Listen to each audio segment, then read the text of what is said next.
요즘 세상이 너무 빠르게 변하고 있고 정보는 너무 많아서 오히려 정신이 혼란스러울 때가 많죠. 세상 돌아가는 걸 도무지 이해할 수가 없다. 뉴스를 봐도 SNS를 봐도 알고리즘이 추천해주는 영상만 보다 보면 어느 순간 내가 뭘 보고 있는 거지 싶을 때가 있습니다. 우리가 겪고 있는 문제는 단순히 정보 부족이 아니라 오히려 정보가 넘쳐나기 때문에 생기는 경우가 많죠. 넥서스에서 유발 하라리는 이렇게 말합니다. 정보는 진실을 드러내는 수단이 아니다. 정보는 단지 사람들을 연결하는 수단이다 라고요. 우리는 흔히 정보가 많을수록 진실에 가까워질 거라고 생각하죠. 하지만 정보는 사실을 전달하는 것뿐만 아니라 그 자체로 우리를 하나로 묶고 어떤 방향으로 나아가게 만드는 힘이 있습니다. 예를 들어 볼까요? 비트코인을 봅시다. 비트코인 자체는 실물이 없죠. 그런데 사람들은 이건 돈이야 라고 믿고 그 믿음을 서로 공유하면서 실제로 돈처럼 사용하고 있습니다. 이게 바로 유발 하라리가 말한 상호 주관적 현실입니다. 즉, 나 혼자 믿는 게 아니라 다수가 함께 믿는 이야기가 현실이 된다는 것이죠. 저자는 우리에게 묻습니다. 당신이 믿고 있는 건 정말 사실인가요? 아니면 누군가에 의해 만들어진 이야기인가요? 이 질문은 앞으로 다룰 모든 파트의 출발점이 됩니다. 정보를 불신하는 시대. 우리는 매일 엄청난 양의 정보를 접하죠. 스마트폰만 켜도 뉴스, 영상, 쇼츠, 댓글, 메시지, 광고까지 쉴 새 없이 들어옵니다.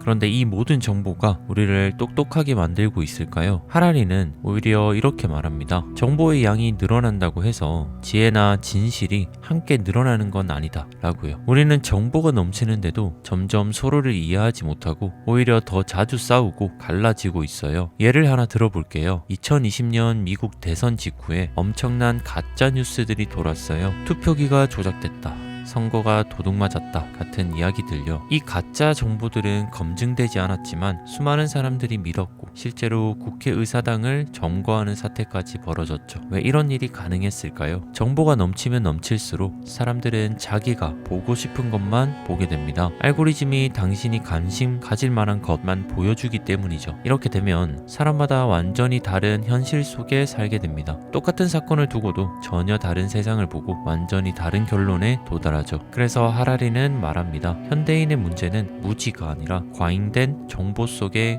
고립이다. 이제는 무엇을 믿는가 보다 무엇으로 연결되어 있는가가 더 중요해졌습니다. 3부. 이야기가 가능하게 만드는 것. 그렇다면 왜 인간만이 수십만 명, 수억 명이 협력하는 사회를 만들 수 있었을까요? 하라리는 그 이유를 이렇게 설명합니다. 인간은 이야기를 만들 수 있기 때문이다. 이건 단순한 스토리텔링을 말하는 것이 아닙니다. 이야기를 만들고 그것을 다른 사람과 공유하고 함께 믿는 능력은 인간만의 고유한 능력이에요. 침팬지는 아주 똑똑하지만 50명 이상이 모이면 집단이 깨진다고 하죠. 왜냐면 그들은 허구를 공유하지 못하기 때문이에요. 물리적으로 눈에 보이는 사실만 믿고 행동하니까요. 하지만 인간은 다릅니다. 신, 국가, 법, 돈, 기업 같은 눈에 보이지 않는 것들을 집단적으로 믿을 수 있어요. 그리고 그 믿음이 사회를 움직이는 동력이 됩니다. 예를 들어 대한민국이라는 나라가 어디에 있냐고 묻는다면 그건 지도로 가리킬 수는 있지만 사실 물리적으로 존재하는 건 아니에요. 헌법,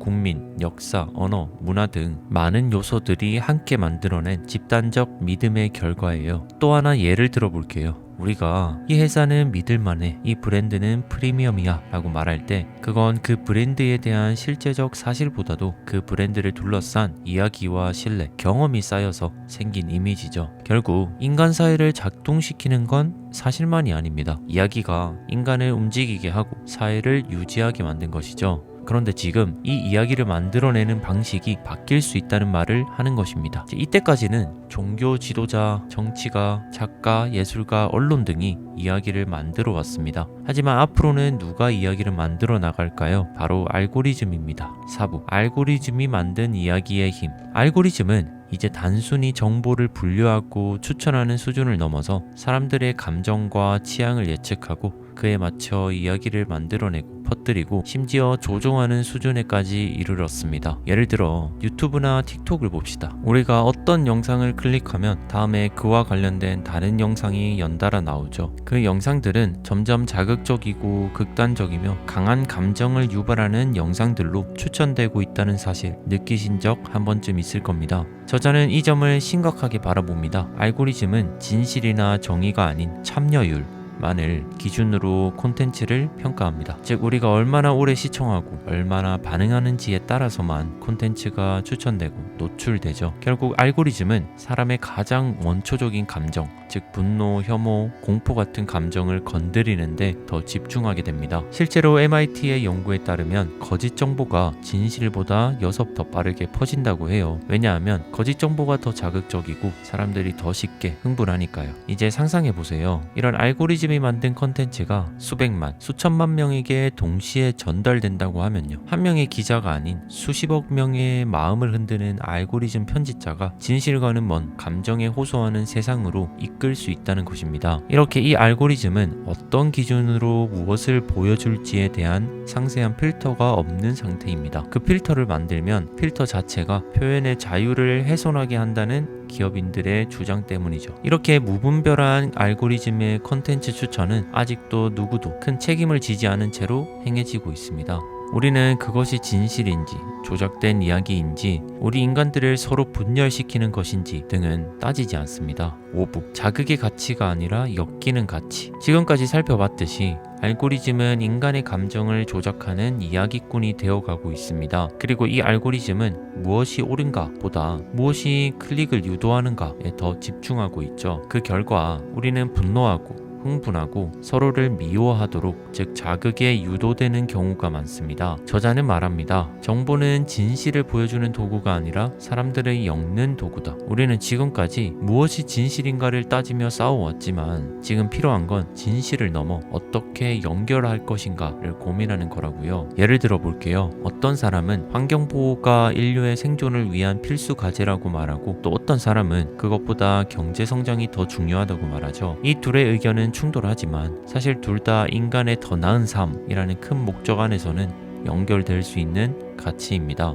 알고리즘이 이런 가치를 만들어 서로를 엮어주지 못하고 오히려 갈라치기만 한다면 우리는 점점 서로를 증오하는 울타리 안에 갇히게 될 거예요. 그래서 하라리는 정보 네트워크에 자정장치가 필요하다고 강조합니다. 단순히 사실 확인을 넘어서 연결의 구조를 만들 수 있도록 해야 한다는 뜻이죠. 즉 우리에겐 단지 자극을 쫓게 하는 시스템이 아니라 엮이는 가치를 찾아내고 이어주는 시스템이 필요하다는 말입니다. 6부, AI가 생각하는 목표 달성. 이제 우리가 맞이한 진짜 문제는 이겁니다. AI는 과연 인간의 결정권을 대신할 수 있는가? 하라리는 경고합니다. AI는 단순한 도구가 아니라 스스로 정책을 가지게 된다. 이게 무슨 뜻일까요? 우리는 흔히 AI를 시킨 대로만 하는 똑똑한 기계쯤으로 생각하죠. 하지만 지금의 AI는 목표가 주어지면 그 목표를 달성하기 위한 수단을 스스로 선택하고 조율할 수 있어요. 문제는 여기서 시작됩니다. 인간은 목표를 달성할 때 윤리,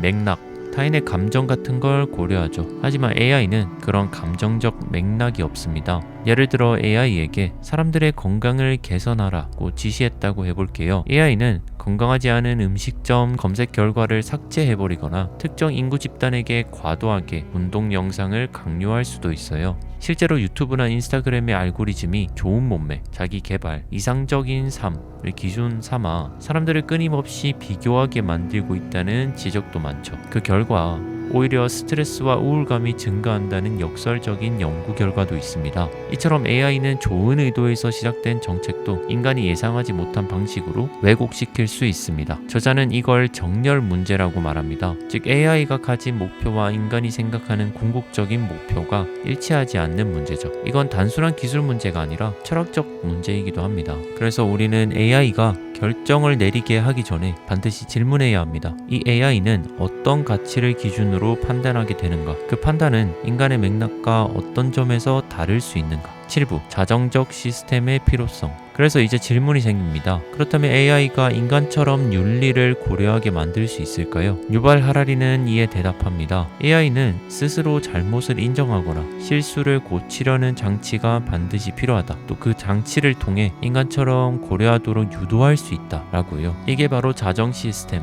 또는 자정 장치의 필요성입니다. 우리는 인간 사회에서도 수많은 실수와 왜곡을 경험해왔죠. 하지만 우리가 그나마 그 실수를 바로잡을 수 있었던 건 자정 구조가 있었기 때문입니다. 과학도 반복된 실험과 반대되는 이론을 통해 스스로 고쳐나갑니다. 민주주의도 선거와 언론, 시민 참여를 통해 스스로를 고쳐나가죠. 그런데 AI는 어떨까요? AI가 추천하는 콘텐츠가 누군가를 차별하거나 오도할 경우 누가 책임질까요? AI가 특정 정치 성향을 강화하거나 음모론을 퍼뜨릴 경우 그걸 바로잡을 장치는 있나요? 하라리는 실제 사례를 제시합니다. 마이크로소프트가 2016년에 출시한 AI 챗봇 테이는 단 하루 만에 인종차별과 혐오 발언을 학습해버렸습니다. 그 시스템엔 이건 잘못됐다 라고 멈추게 하는 자정장치가 없었기 때문이죠. 자정 기능이 없는 시스템은 정보 네트워크가 커질수록 편협된 정보를 학습해서 오히려 위험을 키웁니다. 그래서 하라리는 말합니다. AI는 나는 모른다 라고 말할 수 있어야 한다 라고요. 이건 단순히 겸손의 문제가 아닙니다. AI가 스스로 오류 가능성을 인정하고 학습 방향을 수정할 수 있어야만 우리는 그 기술을 믿고 사회에 적용할 수 있는 겁니다. 그리고 이 자정 구조는 기술자들만의 과제가 아닙니다. 정치, 윤리, 법, 시민 모두가 함께 논의하고 만들어가야 하는 사회적 과제이죠. 8부 21세기를 버텨내는 인간의 능력, 유연성. 이제 우리는 아주 중요한 질문 앞에 서게 됩니다. 과연 인간은 이 거대한 기술 변화의 흐름 속에 무엇을 준비해야 할까? 저자는 말합니다. 21세기를 살아남기 위한 가장 중요한 인간의 능력은 바로 유연성이다. 여기서 말하는 유연성이란 단순히 융통성이나 적응력이 아닙니다. 기존의 사고방식을 내려놓고 새로운 세계관과 논리를 받아들일 수 있는 깊이 있는 사고 전환을 말합니다. 우리는 더 이상 세상을 이해할 수 없을 때, 압도적인 정보 속에서 방향을 잃을 때 인간은 쉽게 음모론에 빠지고 단순한 해답을 원하는 유혹에 휘말립니다. 실제 코로나19 팬데믹이나 국제 분쟁, 기후위기처럼 복잡한 문제들이 생길 때마다 사람들은 SNS에 떠도는 간단한 진실, 극단적인 의견, 감정적인 영상에 더 크게 반응하곤 하죠. 하지만 이런 반응은 오히려 갈등만 키우고 공동체를 분열시키게 합니다. 여기서 우리에게 필요한 게 바로 유연성입니다. 내가 가진 생각이 틀릴 수도 있다는 인정, 달라진 세상을 이해하려는 시도, 나는 아직 모른다고 말할 수 있는 용기 등이죠. AI는 점점 더 똑똑해지고 있지만 유연성은 인간만이 가질 수 있는 고유한 능력입니다. 유연성은 정보를 새롭게 엮고 관점을 바꾸며 더 나은 방향으로 재구성하는 힘이죠. 9부 공동적 경험의 필요성. AI 시대에 우리가 인간으로서 지켜야 할 또 하나의 중요한 자산이 있습니다. 바로 공동의 경험이에요. 하라리는 말합니다. 과거에는 우리가 하나의 이야기, 하나의 미디어, 하나의 시선을 함께 나눴다. 하지만 지금은 모두가 각자의 화면을 통해 완전히 다른 세상을 보고 있다. 이 말 와닿지 않으신가요? 가족끼리 거실에 모여 있어도 아빠는 유튜브 뉴스, 엄마는 인스타 쇼츠, 아이는 틱톡을 보고 있죠. 다 같은 공간에 있지만 전혀 다른 정보 세계 속에 있는 거예요. 이런 상태가 계속되면 어떤 일이 벌어질까요? 우리는 서로의 생각을 이해하지 못하고 너 왜 그렇게 생각해? 라는 말 대신 넌 이상한 애야 라는 섣부른 판단을 내리게 됩니다. 공감은 사라지고 대화는 단절되고 결국 사회 전체가 개인의 방 안에 갇히는 구조가 만들어지게 되죠. 공동의 경험이란 모두가 같은 것을 보고 같이 느끼며 함께 해석해 보려는 노력이에요. 또 앞으로의 기술 발전은 그 공동의 경험을 더 늘릴 수도 더 줄일 수도 있죠. 예전에는 라디오 뉴스, 저녁 9시 뉴스, 동네 영화관 같은 것이 그런 역할을 해줬습니다. 물론 다양성과 개성이 존중되는 시대도 중요하죠. 하지만 이 서로가 분리된 생태계는 서로를 고립시키고 쉽게 적으로 만들 수 있습니다. 그래서 하라리는 앞으로의 사회 생태계의 핵심은 합의가 아니라 공론장이라고 말합니다. 다른 생각을 가진 사람들이 서로 이야기하고 다를 수 있음을 이해하며 그래도 함께 살아가자는 의지를 만들어내는 공간, 그건 바로 공동 경험의 바탕에서 생겨납니다. 우리는 이제 기술을 통해 이런 공론장을 더 풍성하게 만들 수 있습니다. 하지만 기술이 우리를 더 고립시키는 방향으로 쓰인다면 그건 진보가 아니라 퇴보일지도 몰라요. 10부 선택은 우리에게 달려있다. 우리는 넥서스 책을 통해 하나의 중요한 진실과 마주하게 됩니다. 기술은 그 자체로 선도, 악도 아닙니다. 우리가 어떤 방향으로 쓸지에 따라 알고리즘은 신이 될 수도 있고 괴물이 될 수도 있죠. 하라리는 말합니다. 과거는 민주주의의 승리였지만 미래는 아직 결정되지 않았다. 우리는 지금 정보가 넘쳐나는 시대에 살고 있습니다. 하지만 동시에 진실을 찾기 더 어려운 시대이기도 하죠. 우리가 믿는 이야기, 우리가 선택하는 플랫폼, 우리가 클릭하는 컨텐츠 하나하나가 미래의 방향을 결정짓는 실마리가 될 수 있습니다. 그래서 우리는 물어야 합니다. 나는 이 정보를 통해 누구와 연결되고 있는가? 이 기술은 나의 자유를 지켜주고 있는가? 지금 우리가 우리가 만들고 있는 미래는 함께 살아갈 수 있는 미래인가? 이 영상의 마지막을 맺으며 하라리의 문장을 다시 인용해 보겠습니다. 우리가 노력한다면 더 나은 세상은 가능하다. 모든 오래된 것도 한때는 새로웠다. 역사는 반복되기도 하지만 매번 새롭게 쓰이기도 한다. 역사의 유일한 상수는 변화다. 역사에 암울했던 과거를 반복할 것인지 과거를 반면교사 삼아 새로운 역사를 써내려갈지 모든 건 우리에게 달렸습니다.